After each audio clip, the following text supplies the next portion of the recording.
کیا آپ جاننا چاہتے ہیں کہ کیا وجہ تھی کہ رومن اور فارسی سلطنت جن کے سامنے کوئی کھڑا نہیں ہو سکتا تھا وہ اس دین اسلام کے سامنے سرنگوں ہو گئی؟ ان سوالات کا جواب ہے اسلام کی وہ 5 انقلابی حکمتیں جنہوں نے دنیا کو حیران کر دیا۔ وہ 5 انقلابی حکمتیں یہ ہیں۔ بسم اللہ الرحمن الرحیم۔ السلام علیکم ورحمۃ اللہ وبرکاتہ۔ 5 ایسی حکمتیں جن سے اسلام نے دنیا کو حیران کر دیا۔ محترم ناظرین، کبھی آپ نے یہ سوچا ہے کہ 1400 سال پہلے کا وہ معاشرہ جو جہالت کی گہرائیوں میں ڈوبا ہوا تھا، وہ صرف چند دہائیوں میں دنیا کی سب سے مہذب، پرامن اور ترقی یافتہ تہذیب کیسے بن گیا؟ وہ کون سی طاقت تھی جو ان اجڑ اور سخت دل انسانوں کو ایسا نرم خو اور عدل پر قائم گرتا بنا گئی کہ دنیا حیران رہ گئی؟ یہ ویڈیو ایک لیکچر نہیں بلکہ ایک روحانی سفر ہے جو آپ کے ایمان کو جھنجھوڑ دے گا، آپ کے دل کو نرم کرے گا اور آپ کو مجبور کرے گا کہ آپ رکیں، سوچیں اور اپنی زندگی کا رخ بدل ڈالیں۔ ہم آپ کو دکھائیں گے وہ 5 ایسے راز، ایسی حکمتیں جنہوں نے انسانیت کو نہ صرف نیا نظریہ دیا بلکہ ظالم کو رحم دل، جاہل کو عاقل اور دشمن کو بھائی بنا دیا۔ ہماری اس ویڈیو کا ہر لمحہ، ہر فقرہ، ہر دلیل کو قرآن و حدیث اور اسلامی تاریخ کی روشنی میں سامنے لایا جائے گا۔ ہم آپ کو صرف معلومات نہیں دیں گے بلکہ آپ کی روح کو ایک ایسا جھٹکا دیں گے جو آپ کو اندر سے بدل کر رکھ دے گا۔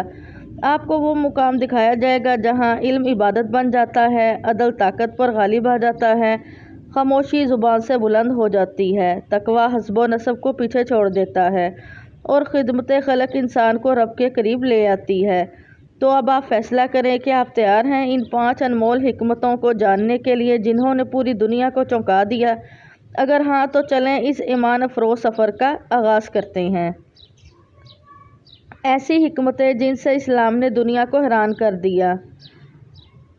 5 ایسی حکمتوں میں پہلی حکمت، خاموشی کی طاقت اور ضبط نفس۔ دنیا ایک شور ہے، آوازوں، مطالبوں، شکووں، خواہشوں، غصے اور فخروں کا شور۔ لیکن کیا آپ نے کبھی غور کیا خاموشی بھی بولتی ہے؟ کبھی کبھی یہ خاموشی ایک چیخ سے زیادہ گونج پیدا کرتی ہے۔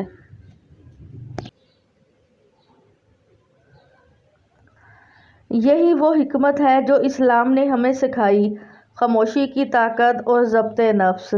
یہ حکمت ایسی ہے جو دلوں کو تسخیر کرتی ہے، نفس کو قابو میں لاتی ہے اور انسان کو اس مقام پر لے جاتی ہے جہاں وہ خود اپنے نفس کا فاتح بن جاتا ہے۔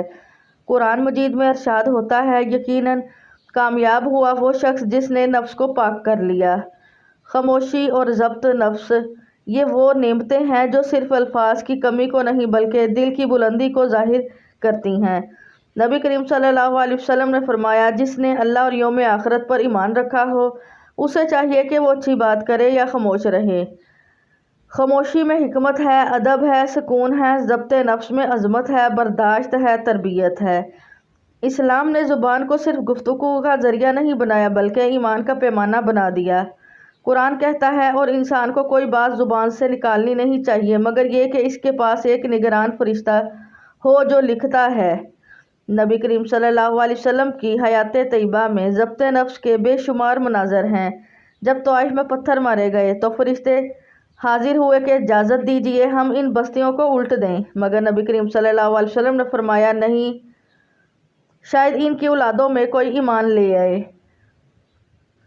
یہ ہے ضبط نفس کا اعلیٰ ترین نمونہ۔ خاموشی صرف لبوں کی خاموشی نہیں بلکہ دل کا وقار ہے۔ یہ وہ حکمت ہے جس نے دشمنوں کو دوست، غصے کو معافی اور جنگ کو امن میں بدل دیا۔ اسلام نے ہمیں سکھایا کہ جو اپنی زبان اور نفس پر قابو پا لے وہی اصل میں بہادر ہے۔ یہ حکمت آج کی دنیا میں بھی زیادہ اہم ہے جہاں ہر شخص بول رہا ہے، چیخ رہا ہے لیکن سننے اور سمجھنے والا کوئی نہیں۔ اگر ہم اپنے نفس پر قابو پا لیں، زبان کو روک لیں تو معاشرے میں محبت، برداشت اور امن کی فضا قائم ہو سکتی ہے۔ ایسی حکمتیں جن سے اسلام نے دنیا کو حیران کر دیا میں دوسری حکمت، حکمت خلق یعنی اللہ کا قرب پانے کا راستہ۔ کیا آپ نے کبھی سوچا ہے کہ وہ کون سا عمل ہے جو انسان کو سب سے زیادہ اللہ کے قریب کر دیتا ہے؟ نماز، روزہ، حج، زکوٰۃ، بے شک یہ سب سے اہم عبادات ہیں لیکن ایک عبادت ایسی ہے جو دوسروں کے دل میں اللہ کی محبت جگاتی ہے، جو کسی کے آنسو پونچھتی ہے، کسی کے بھوکے پیٹ کو روٹی دیتی ہے، کسی کی بے بسی میں اس کا سہارا بنتی ہے، اور وہ ہے خدمت خلق۔ اسلام نے جس انداز سے خدمت خلق کو ایمان کا حصہ بنایا وہ دنیا بھر میں حیرت کا باعث بنا۔ نبی کریم صلی اللہ علیہ وسلم نے فرمایا، مخلوق خدا کا کنبہ ہے اور اللہ کے نزدیک سب سے زیادہ محبوب وہ شخص ہے جو اس کے کنبے کے ساتھ حسن سلوک کرے۔ خدمت خلق کا مفہوم صرف خیرات دینا یا چند سکے بانٹنا نہیں، بلکہ یہ وہ عمل ہے جو دل کی گہرائی سے نکلتا ہے اور کسی ضرورت مند کے چہرے پر مسکراہٹ بکھیرتا ہے۔ قرآن کہتا ہے، جو لوگ اللہ کی محبت میں مسکین، یتیم اور قیدی کو کھانا کھلاتے ہیں اور کہتے ہیں ہم تمہیں محض اللہ کی رضا کے لیے کھلاتے ہیں، نہ تم سے کوئی بدلہ چاہتے ہیں نہ شکریہ۔ نبی کریم صلی اللہ علیہ وآلہ وسلم نے خود ہر لمحہ انسانوں کی بھلائی میں مصروف رہتے۔ جب ایک بڑھیا جو روزانہ آپ پر کچرا پھینکتی تھی ایک دن نہ آئی تو نبی کریم صلی اللہ علیہ وسلم اس کی تیمارداری کو چل پڑے۔ یہ تھی وہ خدمت جو دشمن کو دوست میں بدل دیتی ہے۔ حضرت علی رضی اللہ عنہ نے فرمایا، لوگوں میں سب سے بہترین وہ ہے جو لوگوں کو سب سے زیادہ نفع پہنچائے، اور واقعی یہ وہ نفع ہے جو آخرت میں بھی کام آتا ہے۔ نبی کریم صلی اللہ علیہ وسلم نے فرمایا، قیامت کے دن سب سے پہلے جنہیں سایہ نصیب ہوگا ان میں وہ شخص ہوگا جو کسی دوسرے کی حاجت پوری کرتا تھا۔ اسلام کی یہ حکمت ہے کہ خدمت خلق ہی اصل بندگی ہے۔ دنیا بھر میں رفاہی اداروں، ہسپتالوں، یتیم خانوں، تعلیمی اداروں کی بنیاد بنی۔ اہل ایمان نے دنیا کی پسماندہ علاقوں میں پانی، تعلیم، صحت اور انصاف کی روشنی پھیلائی، صرف اس نیت سے کہ اللہ راضی ہو جائے۔ یہ وہ حکمت ہے جس نے انسان کو انسانیت کا محافظ بنایا۔ جو دوسروں کے درد کو محسوس کرتا ہے وہی اللہ کی قربت کو پاتا ہے، اور یہی وہ پیغام ہے جو اسلام نے 1400 سال پہلے دیا، اور آج بھی اگر دنیا اسے اپنا لے تو انسانیت جنت کا نمونہ بن سکتی ہے۔ ایسی حکمتیں جن سے اسلام نے دنیا کو حیران کر دیا میں تیسری حکمت، حکمت عدل کا تصور۔ زندگی کے اس سفر میں انسان ہر لمحہ کسی نہ کسی انصاف یا ناانصافی کا شکار ہوتا ہے، لیکن کیا آپ نے کبھی سوچا ہے کہ جب دنیا میں انصاف نہیں ملتا تو پھر صبر کا حکم کیوں دیا جاتا ہے؟ جب ایک مظلوم چیختا ہے تو اللہ خاموش کیوں ہوتا ہے؟ جب ظلم بڑھتا ہے تو قہر الہی کیوں نہیں آتا؟ ان سوالات کا جواب اسلام کی اس عظیم حکمت میں چھپا ہے۔ عدل کا وہ تصور جو اسلام نے دنیا کو عطا کیا۔ اسلام نے عدل کو محض قانونی یا سیاسی مسئلہ نہیں بنایا، بلکہ اسے عبادت اور ایمان کا لازمی جزو قرار دیا۔ قرآن مجید فرماتا ہے، اے ایمان والو، انصاف پر مضبوطی سے قائم رہو، اللہ کے لیے گواہی دو، خواہ وہ تمہارے اپنے خلاف ہو یا والدین اور قریبی رشتے داروں کے خلاف۔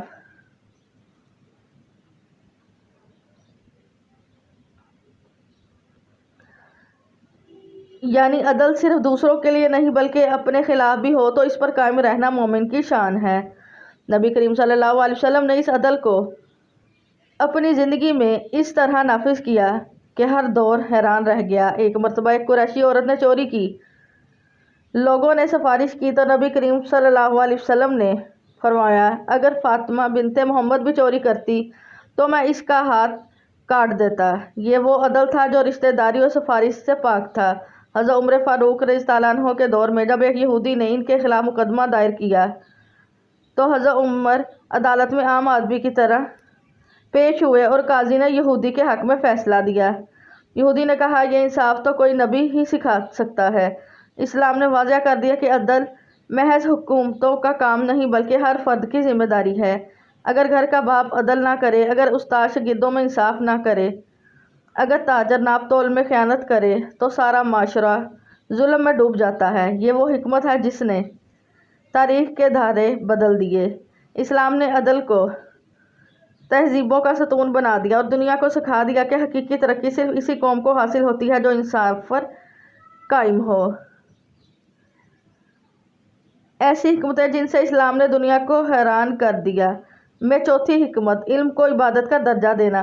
ذرا تصور کریں ایک ایسا معاشرہ جہاں کتاب کا وجود نہ ہو، قلم اجنبی شے ہو اور علم حاصل کرنا محض سیکھیوں کا مشغلہ سمجھا جاتا ہو۔ ایسے وقت میں اگر کوئی دین اپنا پہلا حکم ہی یہ دے دے کہ پڑھ تو اندازہ لگائے اس کا مقصد کیا ہوگا۔ اسلام وہ پہلا اور آخری نظام حیات ہے جس نے انسان کی روحانی نجات کو علم سے جوڑ دیا۔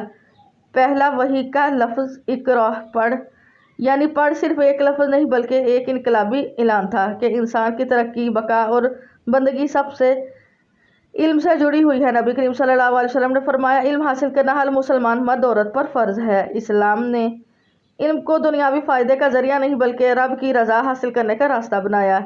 علم کے ذریعے جہالت کا اندھیرا امڑتا ہے، بدگمانی کے پردے چاک ہوتے ہیں اور حق و باطل کے درمیان فرق واضح ہوتا ہے۔ قرآن میں تقریباً 800 سے زائد مقامات پر علم، فکر، عقل اور شعور کی دعوت دی گئی ہے۔ یہ اس بات کا ثبوت ہے کہ اسلام کی بنیاد ہی شعور اور بصیرت پر رکھی گئی۔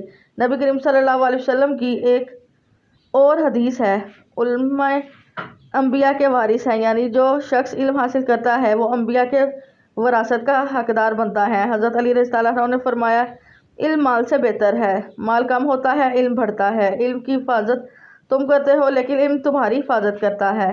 اسلام نے مدرسے، کتب اور کتاب کو مسجد کے برابر عزت دی۔ غزوہ بدر کے قیدیوں سے فدیے کے بدلے مسلمانوں کے بچوں کو پڑھانا شرط رکھی گئی، اور وہ دن تھا جب قیدی استاد بن گئے اور مسلمانوں کے لیے علم کی نئی راہیں کھل گئی۔ یہ حکمت کے علم کو عبادت بنانا، دنیا کو یہ سکھائی گئی کہ بغیر علم کے کوئی قوم نہ دین پر قائم رہ سکتی ہے اور نہ دنیا میں عزت پا سکتی ہے۔ یہ اسلام کی وہ حکمت ہے جس نے انسان کو صرف خدا سے نہیں بلکہ خود اپنے آپ سے بھی روشناس کروایا۔ ایسی حکمتیں جن سے اسلام نے دنیا کو حیران کر دیا۔ میں پانچویں حکمت، تقوی اور باطنی عظمت۔ اگر دنیا کی آنکھیں کسی حکمت پر سب سے زیادہ حیران ہوئی تو وہ تھی تقوی، ایک ایسا تصور جو بظاہر سادہ تھا لیکن اندر سے پوری دنیا کو ہلا دینے والا تھا۔ کیا آپ نے کبھی سوچا ہے کہ ایک شخص بغیر طاقت، بغیر عہدے، بغیر مال و دولت کے صرف اپنے تقوی کی بنیاد پر لوگوں کے دلوں پر حکمرانی کیسے کر لیتا ہے؟ یہی وہ راز ہے جسے اسلام نے نمایاں کیا، باطنی عظمت کا راز تقوی۔ قرآن مجید میں بار بار فرمایا گیا، بے شک اللہ کے نزدیک تم میں سب سے عزت والا وہ ہے جو سب سے زیادہ متقی ہے۔ یہ وہ آیت ہے جس نے دنیا کے سماجی نظام کو بدل کر رکھ دیا۔ اسلام سے پہلے انسان کا مقام اس کے مال، نسب، قبیلے اور طاقت سے ناپا جاتا تھا، لیکن اسلام نے یہ پیمانہ پلٹ دیا۔ نبی کریم صلی اللہ علیہ وسلم نے خطبہ حجۃ الوداع میں فرمایا، کسی عربی کو اجمی پر اور کسی اجمی کو عربی پر کوئی فضیلت نہیں سوائے تقوی کے۔ یہ وہ انقلاب تھا جس نے غلام کو امیر کے برابر کھڑا کر دیا۔ حضرت بلال کی مثال اس کی روشن علامت ہے۔